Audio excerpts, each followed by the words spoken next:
ask you to stand for the Pledge of Allegiance. I pledge allegiance to the flag of the United States of America and to the republic for which it stands, one nation under God, indivisible, with liberty and justice for all. Good morning and welcome to the January 6th County Commission meeting. I would remind you to silence your cell phones, and we are going to proceed with administration of oath for 5 people in the county. So if you want to just move forward. We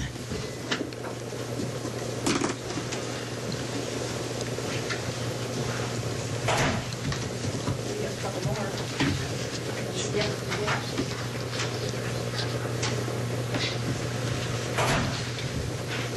So whatever first. I think you're first. Because then you're on camera.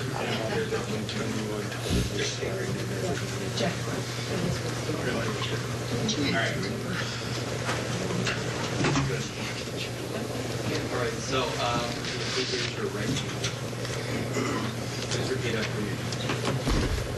I, Julie Risty, I, Julie Risty, do solemnly swear that that I will support I will support the Constitution of the United States the Constitution of the United States and the Constitution of the State of South Dakota, and the Constitution of the State of South Dakota, and I will faithfully and I will faithfully and impartially discharge all the duties of my said office of my said office of Minnehaha County Register of Deeds. of Minnehaha County Register of Deeds. Thank you.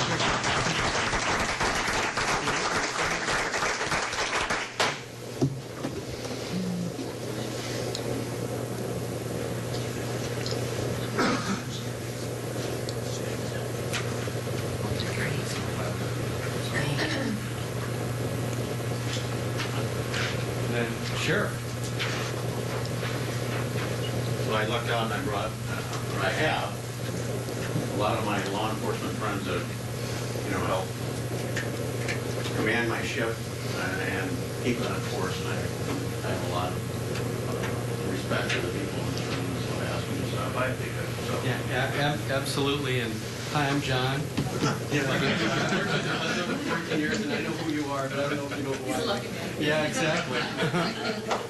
And obviously my main support. Oh, absolutely. All right, so can you raise your right hand, Sheriff?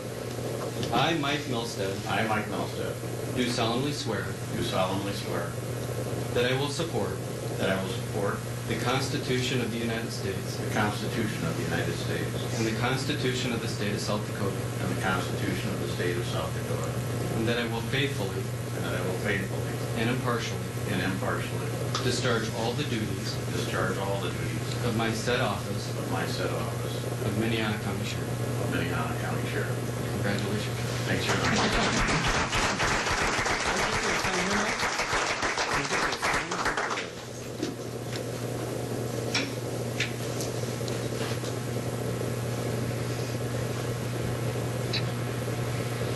Usually that signature costs people money. Next, I have Commissioner Cindy Heiberger. Can you raise your right hand? Thank you. I, Cindy Heiberger, I, City Councilor, do solemnly swear that I will support that I will support the Constitution of the United the States Constitution of the United States and the Constitution of the State of South and Dakota, the Constitution of the State of South Dakota, and that I will faithfully and that I will faithfully and impartially and impartially discharge all the duties discharge all the duties of my said office of my said office of Minnehaha County Commissioner. of Minnehaha County Commissioner. Congratulations.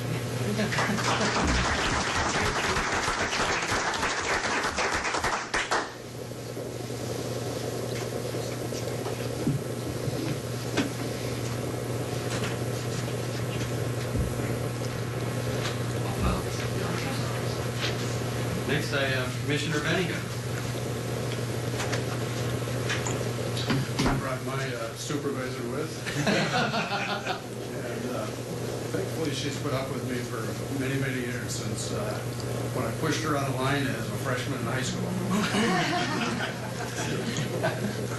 Yeah, so you guys brought your family Bible. Why don't you go ahead and put your Yep, raise your right hand, put your left hand on the Bible. Repeat after me, sir.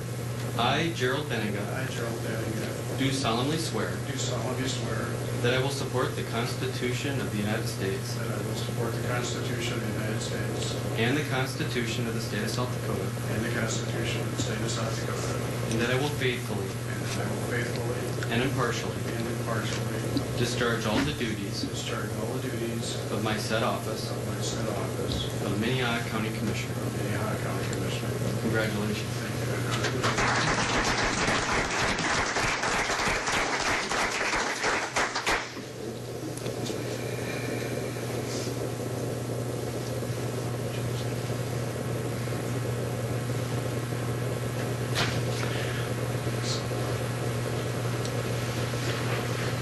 Next, I ask for Commissioner Barth. Raise your right hand, sir. Thank you.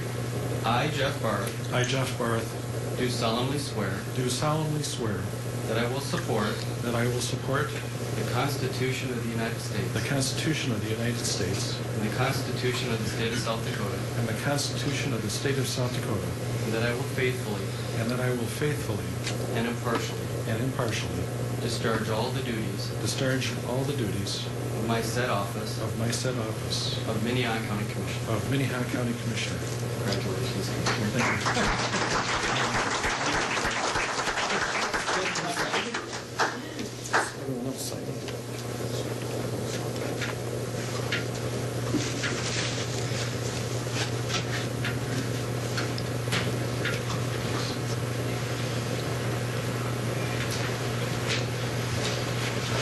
And Your Honor, before you leave, nice to call you Your Honor, and Mr. Commissioner, we'd like to thank you on behalf of the Commission in recognition of your dedicated service to the citizens of Minnehaha County for Thank you, Cindy. 14 years. Thank you very much. That's It's going to very be pretty. a privilege to be able to call you Your Honor. Yeah. We'll be calling on you, so thank you very much for Absolutely. Well, I won't be a stranger. Thank you so much. Yeah, thank you. Yeah, and I'm.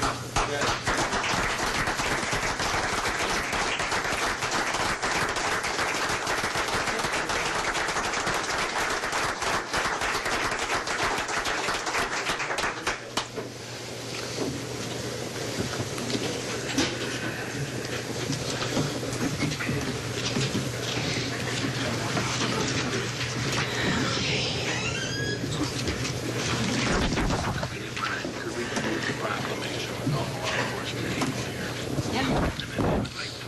Where do you want to move it to? Okay.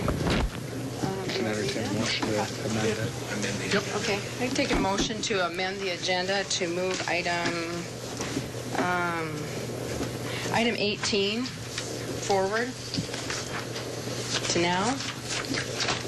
I have a Motion motion to approve, or to amend the agenda. to move item 18 forward.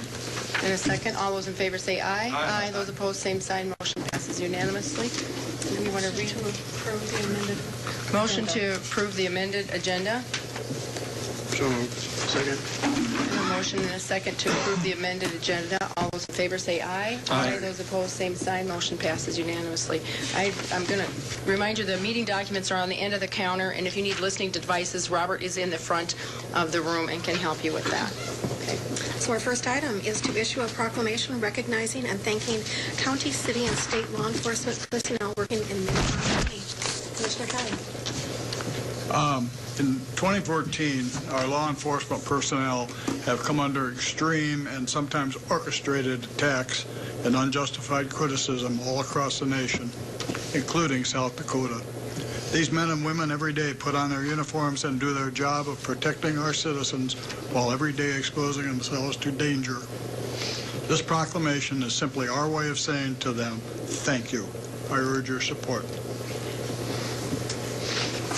And would you like me to read the Yeah, if you'd read, Commissioner I'll read Kelly. the proclamation. Let me get a better type. Whereas the Minnehaha County Commission would like to recognize the men and women serving in the law enforcement in the Minnehaha County Sheriff's Office, the Minnehaha County Jail, the Sioux Falls Police Department, and the South Dakota Highway Patrol, who each day put on the uniform of his or her agency and protect the citizens of Minnehaha County. And whereas every day these courageous men and women put their lives at risk to ensure the safety of our citizens, and for this we owe them a debt of gratitude. Now, therefore, as 2015 begins, the Minnehaha County Commission does hereby proclaim and extend their thanks and gratitude to the men and women of the law enforcement agencies serving Minnehaha County, dated this 6th day of January 2015. Thank you, Commissioner Kelly. Are there any questions or comments? Is there a... I would just remind the commission that I believe this Friday, January 9th, is National Law Enforcement Appreciation Okay, Day. perfect timing. This is a very appropriate proclamation. Is there a motion? I have a motion. I have a motion and a second. All those in favor say aye. Aye. Those opposed, same sign. Motion passes unanimously. Thank you. Item 2 is selection of a commission chairperson for 2015. Do we have a nomination for the chairperson? I make a motion to nominate Cindy Heiberger as commission chairperson. I'll second that motion. I have a motion and a second. Are there any other nominations? I have some remarks. Okay. We have a first, Yeah, if there's no more a nominations. motion and a second. Do you have a comment? I will not support this nomination. Since 1981, no chair has served 2 consecutive terms. Tradition in the past 34 years has been to rotate the chair position among the members of the majority party each year. 2015 would have been Judge John Peckas's turn at the position. With his resignation, the job would have gone next to either Commissioner Benninger or myself. It is public record that Commissioner Heiberger voted no in 2012 when my peers elected me chair. This year, with only 4 commissioners, a challenge would be ill-fated and a tie vote would just simply delay the inevitable. Does the commission want to return to the policies of 50 years ago when a single powerful commissioner could serve several years in a row? Any other comments? Madam Chair, Commissioner Martin? I just would say that I think the logical person to be a chair is myself, but I'm happy to support you. I have a motion and a second on the table. Are there any other comments? All those in favor say aye. Aye. Those opposed, same Or sign. nay? I'm sorry. Motion passes 3-1. Item 2 is the selection of commission vice chairperson for 2015. Commissioner Beck. Madam Chair, I nominate Gerald Bendigo for vice chair. I have a motion. Is there a second? I'll second that. I have a motion and a second. Are there any comments or concerns? All those in favor say aye. Aye. Those opposed, same sign. Motion passes unanimously. Item number 4 is the designation of official county newspapers. Ken McFarland.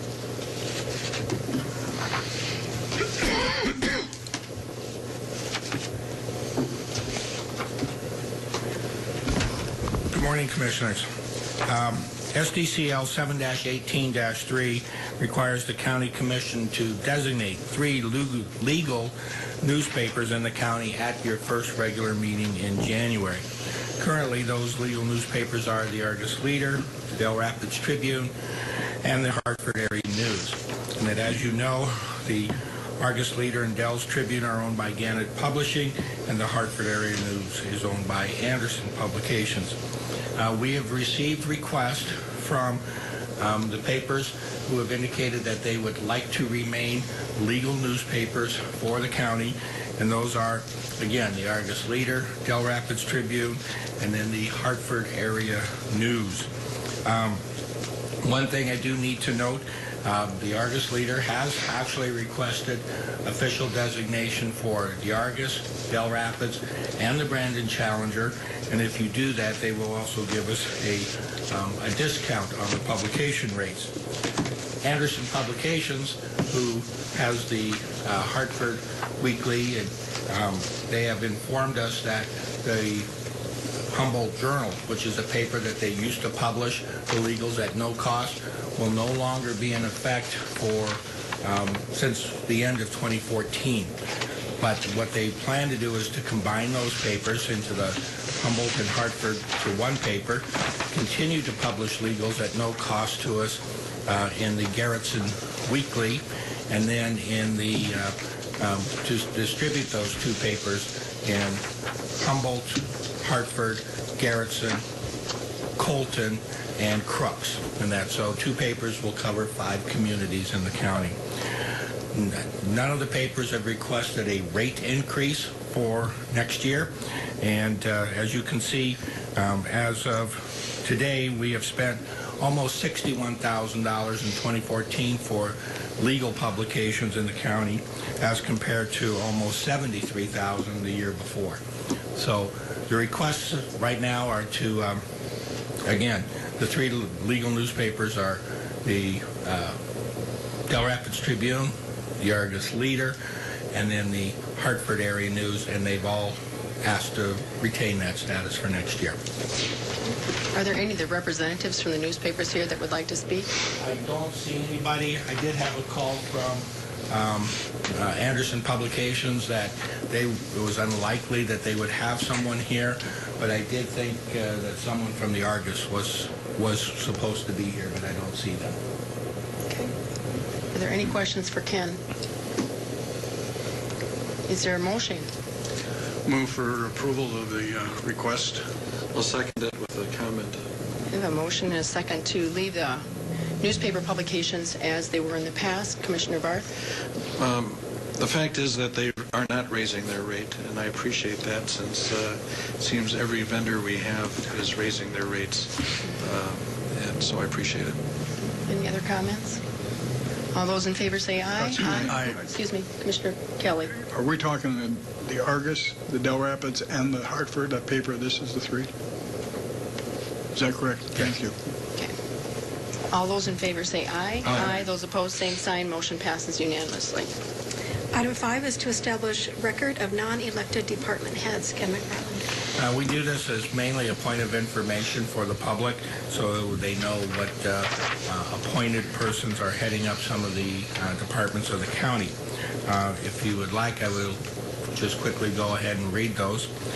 Ken McFarland for the Commission Office, Monty Wadenbach, Information Technology, DJ Boothie, Highway, Jamie Gravitt, Juvenile Court Center, Lloyd Olson, Facilities, Bill Hoskins, Museum, Carrie Jo Deaver, Human Resources, Scott Anderson, Planning and Zoning and Parks, Julie Hofer, Public Advocate, Tracy Smith, Public Defender, Carol Muller, Human Services, Kyle Helseth, Equalization, and Lindy Young, Emergency Management. And though they are not county departments, these positions are of interest to folks in the general public. And we have Darren Ketchum at Metro Communications, Ralph Hammer, Whedon Pest, Patricia Krupa, who is the Veteran Service Officer for the county, and Charles Martinell, the 4-H Advisor for the county. Item number do we have to need to have an motion for that? No? Okay. Item 6 is to appoint Minnehaha County Coroner. Commissioners, as you know, we already have a contract in place with Dr. Kenneth Snell to operate and provide services not only as coroner but as medical examiner for Minnehaha County for the 2015 year. However, consistent with statute, because of a county our size, we have the ability to appoint a coroner, which we have done for many years. And so to satisfy the intent of that statute, we are asking that you reappoint Dr. Kenneth Snell as the coroner for Minnehaha County for the 2015 year, effective January 1. Is there a motion? I would move that we reappoint Dr. Snell as our coroner.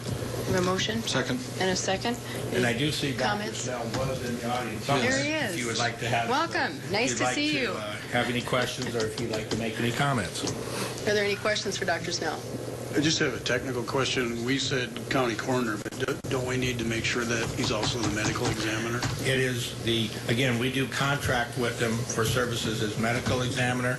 However, the statute only makes reference to coroner. Okay. So we have a motion and a second to appoint Dr. Snell as the county coroner. All those in favor say aye. Aye. Those opposed, same sign. Motion passes unanimously. Thank you for being here. Item 7 is the determination of the 2015 salary for Minnehaha County Commission. Commissioners, SDCL 7-7-5 requires the Board of County Commissioners to establish your salary at the first meeting of the year. and that if you fail to do so, then the salary is set by statute, and if you take a close read at the statute, that hasn't been changed for many, many years, at least on that pay scale, your salary would be $8,193. Your salary for 2014 was $26,000. That was the same salary that you took in 2013.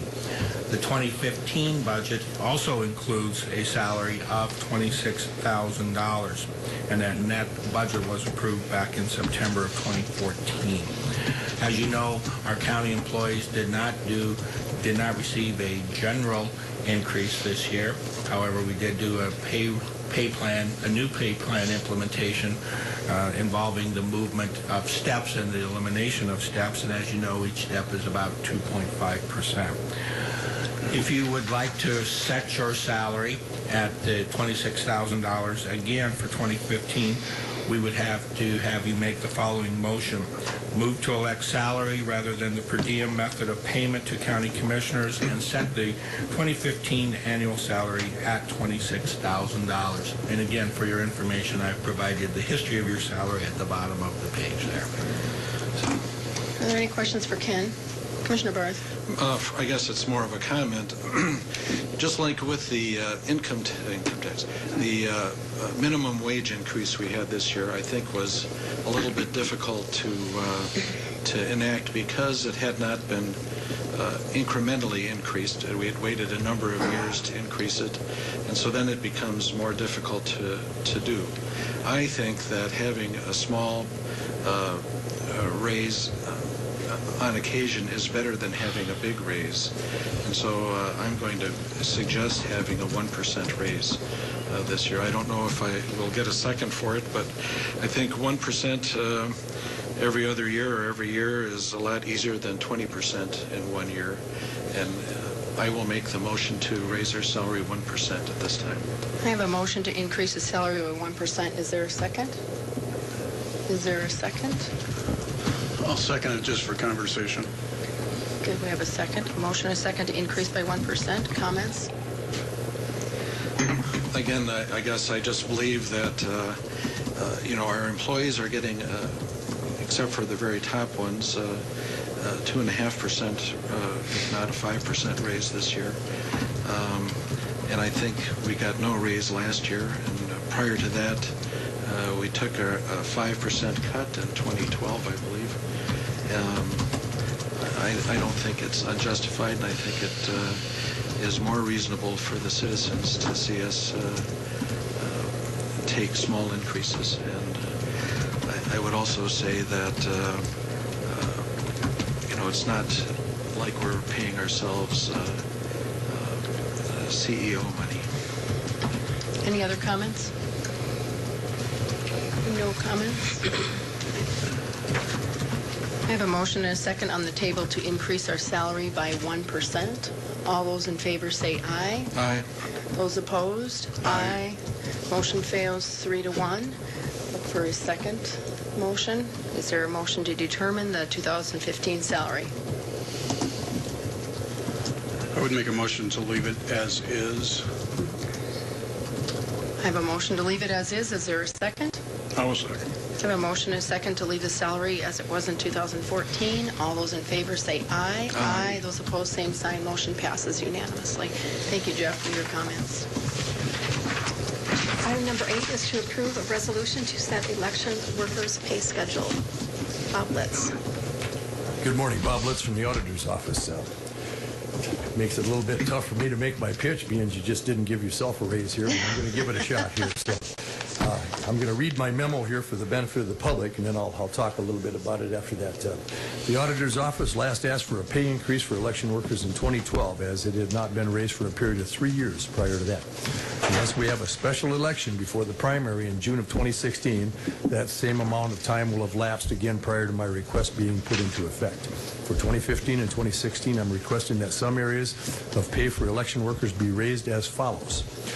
The precinct superintendents, I'd like to raise them up $10 a day from $130 to $140. Precinct deputies, $10 per day raise from $115 to $125. The absentee precinct, the counting center, and precinct assistants from $10 to $10.50 per hour. And then I would also request that precinct setups be paid a flat rate of $15 per session. And the setups are when somebody goes there the day before and opens the building up, sets everything up, gets it ready so the next morning that they can go there and be much better prepared. The other thing that has become evident here in recent times is I'd like to have a $10 stipend per precinct for the use of a personal cell phone, which is usually the superintendent's. Landlines available to precincts are becoming rarer as time passes, and having the ability to call the auditor's office election day, it's really not optional. It's something that's very necessary. It's very necessary. Now, I realize it's a little bit unorthodox for me to be asking for 2 years at a crack here, because 2016 is obviously when it's going to be going into effect. But the potential for having a special election is always there, whether it's the city or the county, and I would like to have that pay raise in effect should that event happen. So I'm requesting that you would sign the resolution. Is there any questions? Commissioner Benega. Bob, we talked about this before, but every year it seems like it's getting more and more difficult for people to volunteer to do this, if you will, even if they are paid, and the amount of time that they put in. Most of them, I know that when I watch the polling place at our facility, that they're there by 6:30 in the morning, and they usually aren't out of there by 8 till 8 o'clock or later at night.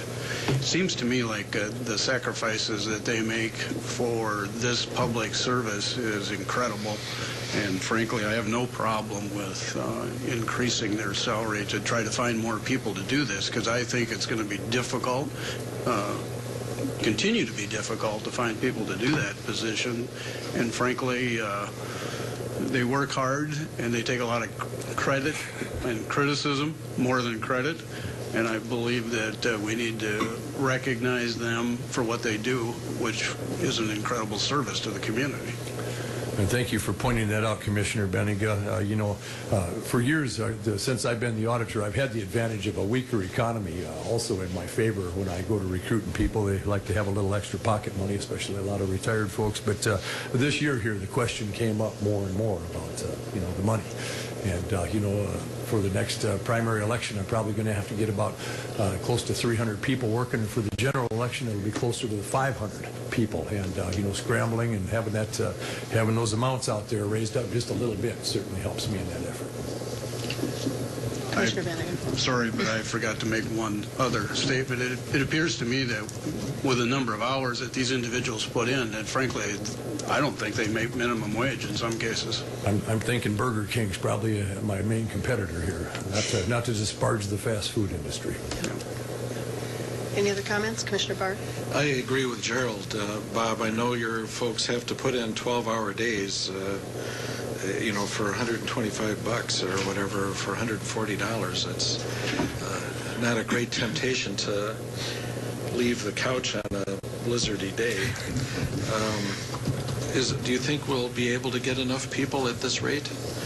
Well, last year it looked kind of tight, and the time that I spent on the phone talking to folks kind of ran into the last few days, and I did have a significant backup list. I made some appeals in certain places, ran around putting up signs asking, and Gerald, the Center for Active Generations, responded remarkably in that regard. But yeah, I just keep going until I find them. That's the choice. Okay. Any other questions for Bob? For a motion? I would make a motion to approve the request. Your second? I'll second that. There's a motion and a second to approve to set the election workers' pay schedule. All those in favor say, excuse me, Commissioner Barr? I just wonder if we shouldn't tweak these upwards a little bit on a couple of them, like the superintendent and stuff. Just because this is Bob's proposal, I think he is probably cutting it as close as he can, and I wonder if an upward revision for a couple of them might not be appropriate. We have a motion and a second on the table. Did you want to amend?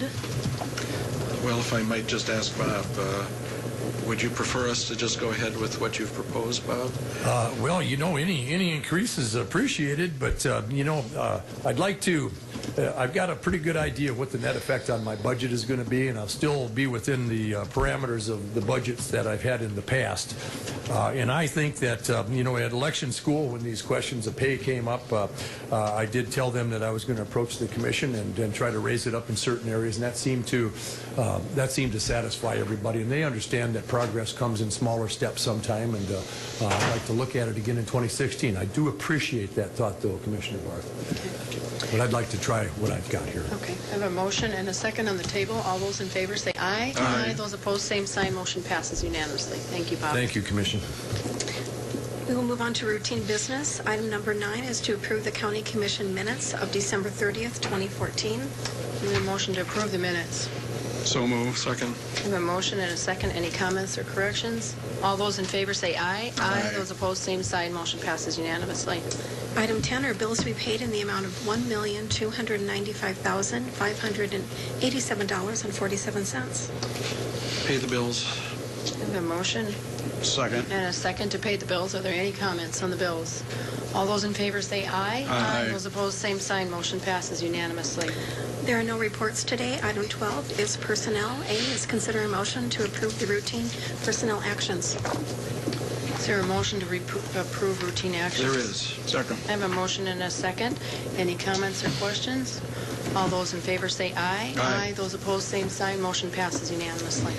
Item B is to recognize significant employee anniversaries for January 2015. Carrie Deaver. Good morning, Carrie Deaver from Human Resources. I have quite a long list of employee anniversaries for you today.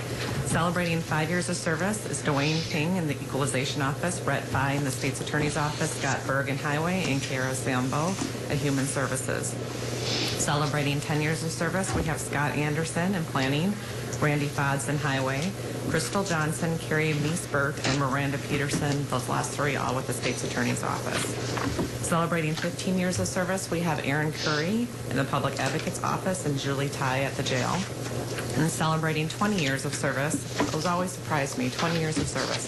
Tyrone Elbers at the Sheriff's Office and Mary Baker at Public Defender's Office.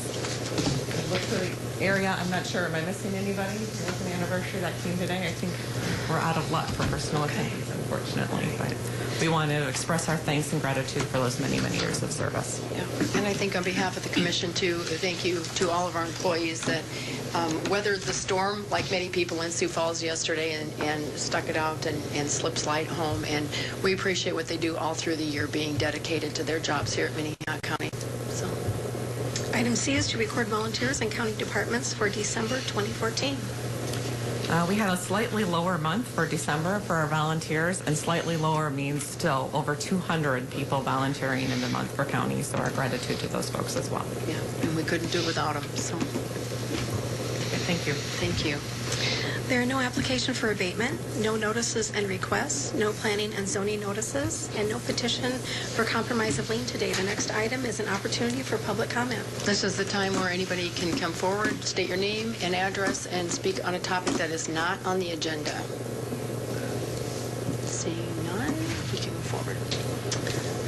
Item 17, regular business, is a public hearing to consider text amendment for Article 7.07 of the 1990 revised zoning ordinance for Minnehaha County, which would allow a salvage or junkyard in the I-1 Light Industrial District as a conditional use. Kevin Hochman. Kevin Hookman, Planning Department. As you just heard, this is a request to take on a new amendment to the ordinance of light industrial district to include a salvage yard or junkyard in the conditional use. This is something that's already in the joint Sioux Falls County regulations, or similar to what's in the joint county Sioux Falls regulations, so it's congruent with that. This request was made by a code enforcement action by a petitioner who has currently a salvage yard, and he would like to continue it in the industrial district. So it was brought to our attention with that. I guess if there's any questions about what would be involved. Okay. There is already a definition of salvage yard and junkyard in the ordinance, so that would not have to be changed.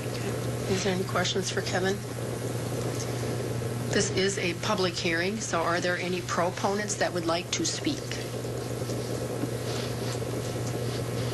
Are there any opponents that would like to speak?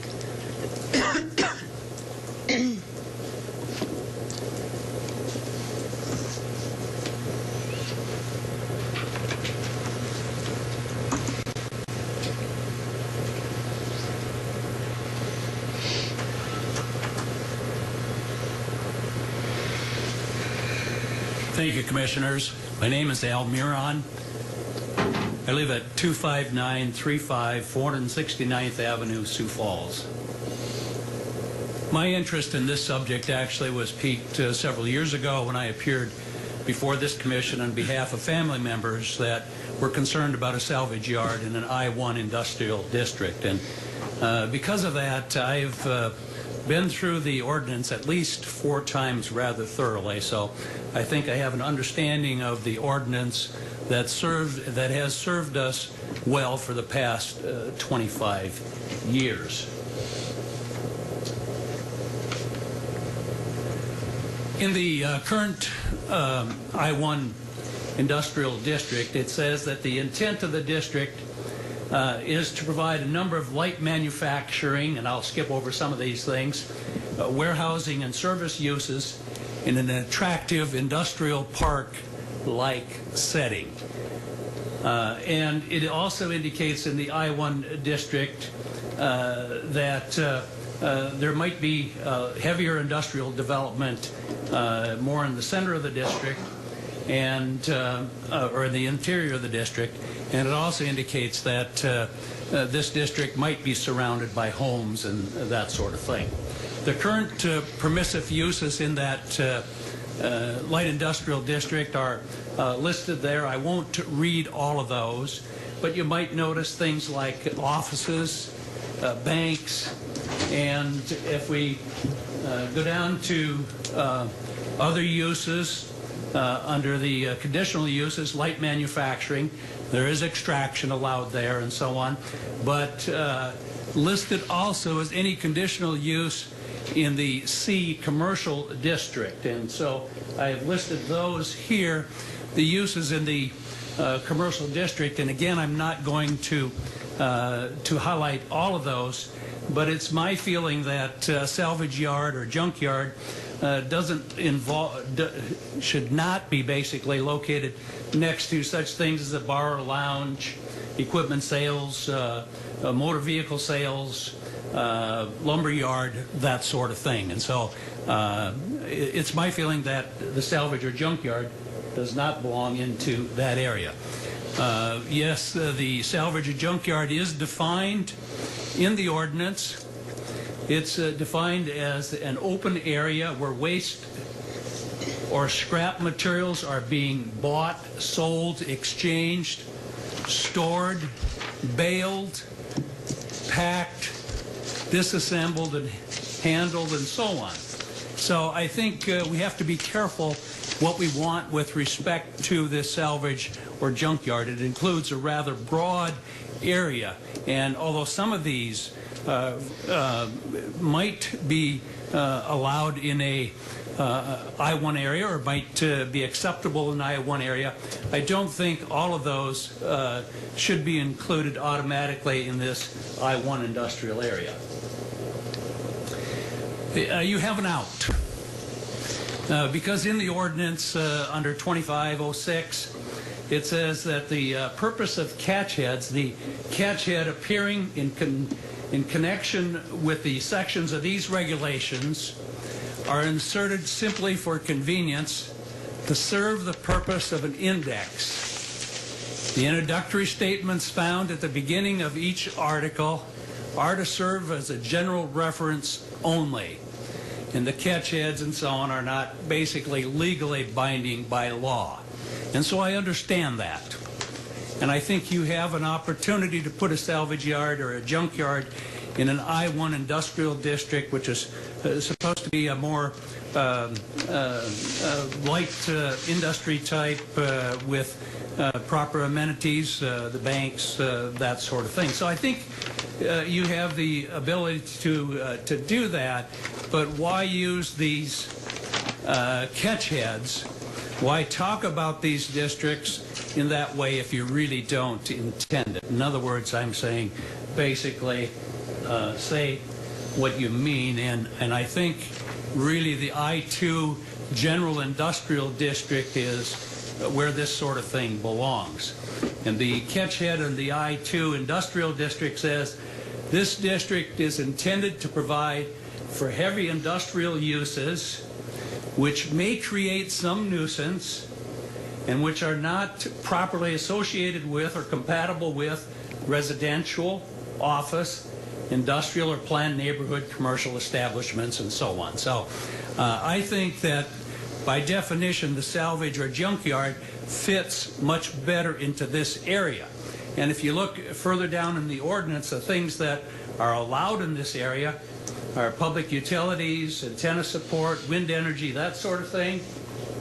But then under conditional use, things allowed in the general industrial district include general manufacturing, stockyards, rendering, distillation of products, refining, sanitary landfill, and so on. I don't need to go through the whole list, but I think by definition a salvage yard or a junkyard belongs in this I-2 General Industrial District and not in the I-1 Industrial District.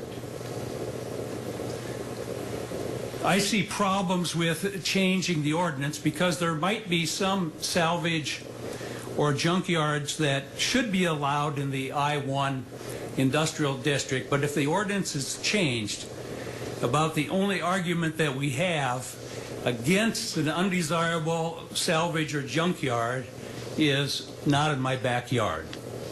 And I've been to enough of these meetings, both at the county planning session and at the commission meetings here, to know that for the most part that argument doesn't fly. We all know that a salvage or junkyard, if it is an allowed use, that argument, not in my backyard, would carry very little weight. I think it would be unfair for me to stand here and oppose the movement of this salvage yard or the junkyard to an I-1 industrial district without an option for you to work with. And so I think that option is in the ordinance. And my suggested option is that you take that. And if you find that a particular junkyard or salvage yard is suitable for a light industrial district, that zoning can be changed. In fact, when we appeared before this group years ago, and perhaps it was my mistake, but I didn't bring up the zoning issue until the very last meeting. And the reason why I didn't bring that up was because I thought perhaps you would just simply change the zoning of that in an area that we were concerned about. And that area, or that problem, has been previously litigated. That's behind us. I no longer have any personal interest in this, whether it be changed or not changed. But I think that this doesn't belong to this area, and you have an option already in the ordinance should you have a particular junkyard or salvage yard that would like to locate in an I-1 industrial area. I'd like to thank you for your time and attention, and whatever decision you make, I will live with. Thank you. Thanks, Al. Any questions for me? Is there any questions for Al? Not yet. Okay. Thank you. Are there any other opponents that would like to speak? Would that proponents like to rebuttal? Is there any comments on the proponent side? I have a question of staff. Okay, Kevin. Commissioner Kelly has a question. Yes. Kevin, pardon me for, I guess it wasn't clear to me when I was reading it. Is this permitted or conditional use? This would be under conditional use. So if there was anything that needed to be abated for nuisance-wise that can be taken care of for like fencing or driveway requirements that can be taken care of at that time. And if it's a conditional use, are other factors taken into account, like surrounding uses, or what can you take into account on a conditional use? Can you say that this isn't the right place for this junkyard? Yes, you can say that this is not the right place, and often we try to avoid that from the beginning before the junkyard is even established. But we can take into account, say, hours of operation. If they're going to be crushing cars and it's going to be a noise nuisance, we can say limit it to the weekdays or the weekdays plus Saturday, that sort of thing, all within that. And do you have any comments on Mr. Meyer's remarks? Including his that last slide. The last slide. The one on the resolution, or his suggestion for a change. What was his suggestion for change again exactly? I didn't quite see it. There was. We don't have it up here on the screen. So. Is Trish still here? Oh, there you are. You want to pull? Just look and see what his last slide is.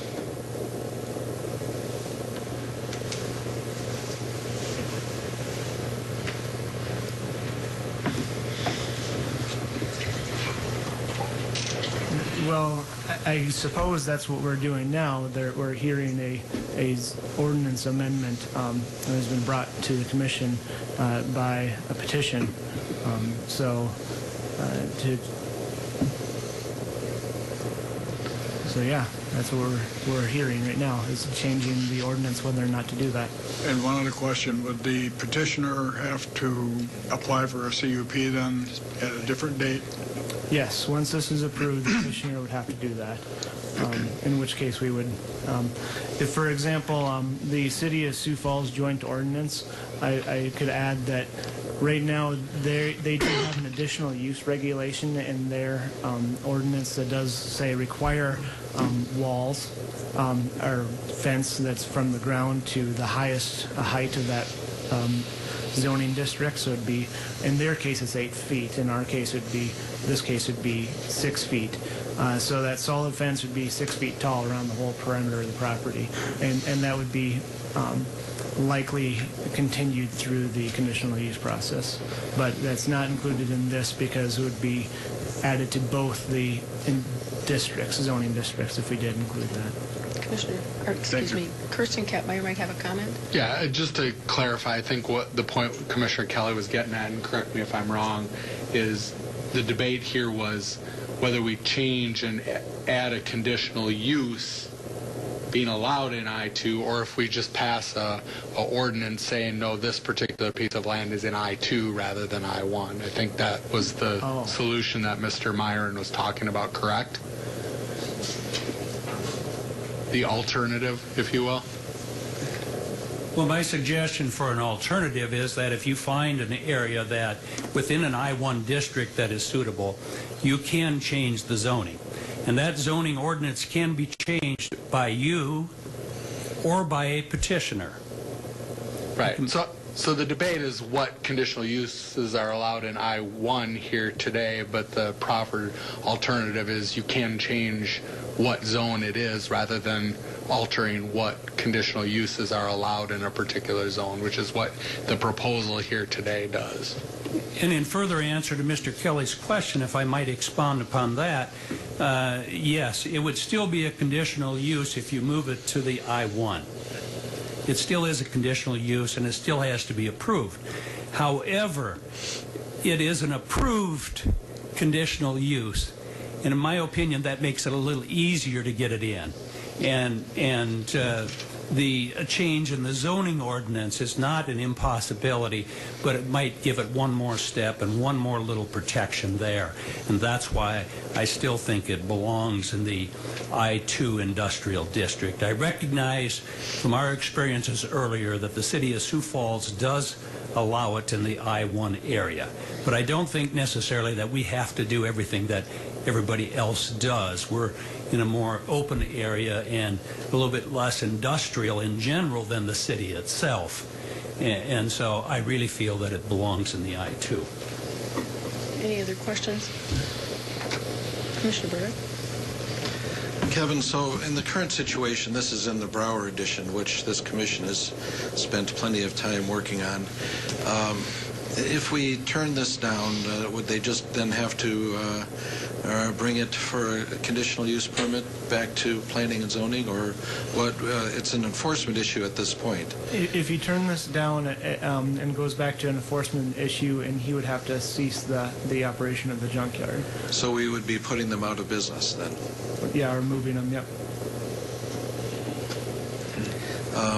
Would there, pardon me, would there be any sort of grace period where they could bring in just a conditional use permit to continue their operation? Not in an industrial. I guess they could try to rezone it, and we could look at that as this. But if we were to rezone a parcel within the Brower addition, then it opens up to more industrial uses in the future. That say the salvage yards goes bad, so that we need to move on to do something else. The next heavy industrial use can just move in with another conditional use, and that would be the problem with rezoning it first. Mr. Kelly. I'd like to defer this for a week and let planning study and talk to Mr. Myron about his proposal as opposed, junkyards are not, you can't put perfume on a pig and make a junkyard look nice, but you can alleviate some of the issues. But I think what Al is talking about is that within a light industrial, we would then have the ability to spot zone based on where it is, because if it's way back in the corner of a larger industrial park, then I would see it having some merit. But by putting it as a permitted conditional use, you do put more pressure on us to say at what point, what is the permitted? How is it going to affect the neighbors? So that would be my only reason. I'm not going to try and rewrite a proposal, but I do think that Alan and staff and maybe the petitioner could talk and in 15 or 20 minutes figure out a possible solution to this, or maybe we will go ahead with the zoning text amendment. Commissioner Benega? Kevin, how long has this business been in business at that location? I'm not entirely sure. 2 years. 2 years. Okay. And we got enforcement action on it, I believe, in October, early October is when we started looking at it. I'll just make a comment. I'm not sure what motion is going to be floated at this point, and I agree with the comments that you made about the options that ought to be considered in the future. My concern is someone who's been in business for a couple of years, that we somewhat change the ground rules on them and put them out of business while we go through and change some of our legalese, if you will. I don't think that's fair to them. I do think that we maybe should have anticipated some of those things before we go ahead and backtrack, if you will, with a current business who has been established for a couple of years. If it was something new that was coming out that we could use, that we would consider in the future, I think it's a very appropriate thing to do. But I don't like the idea, frankly, of going backwards and changing the rules of the game, so to speak. I do that often enough with my grandkids, and I don't think that, and I never win those either. But I think that the issue is that when we have something established and a business comes in and makes that application, that we have to live with what we decided a couple of years ago. Commissioner Kelly, did you want to float a motion to defer for a week? Yes, I would.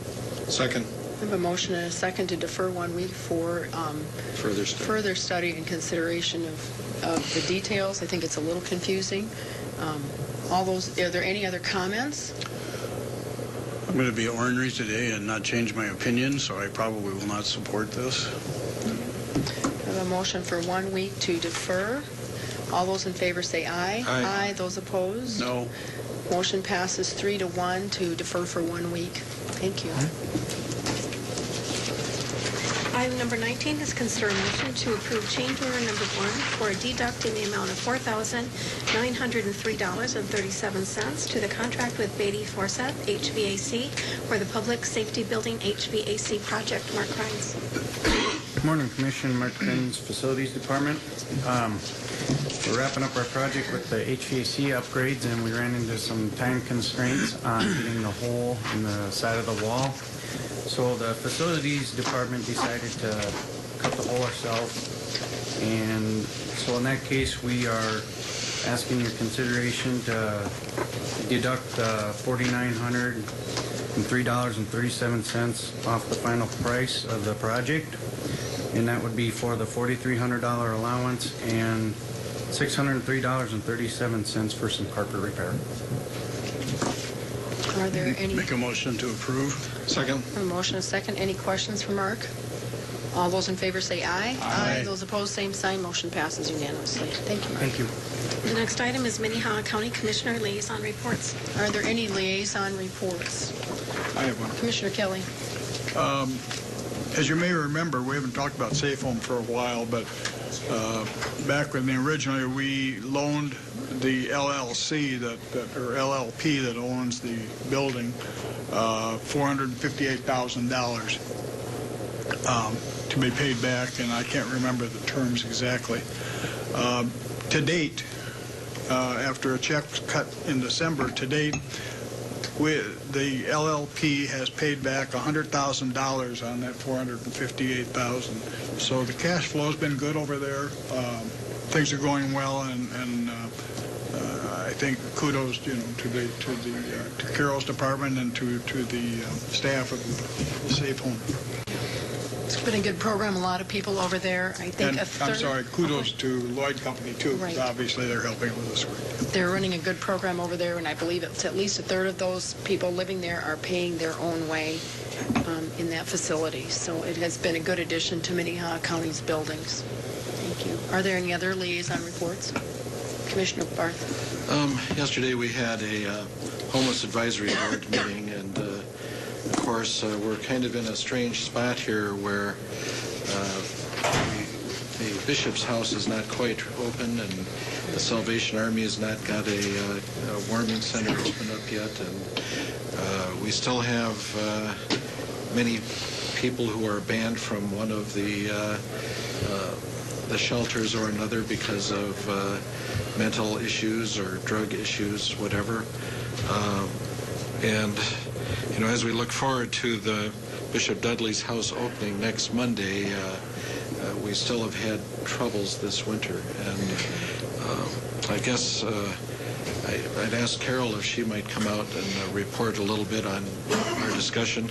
I would say also that with the kick-in of the minimum wage increase, some of the folks that are working on a day labor type basis will be getting a bit of a raise.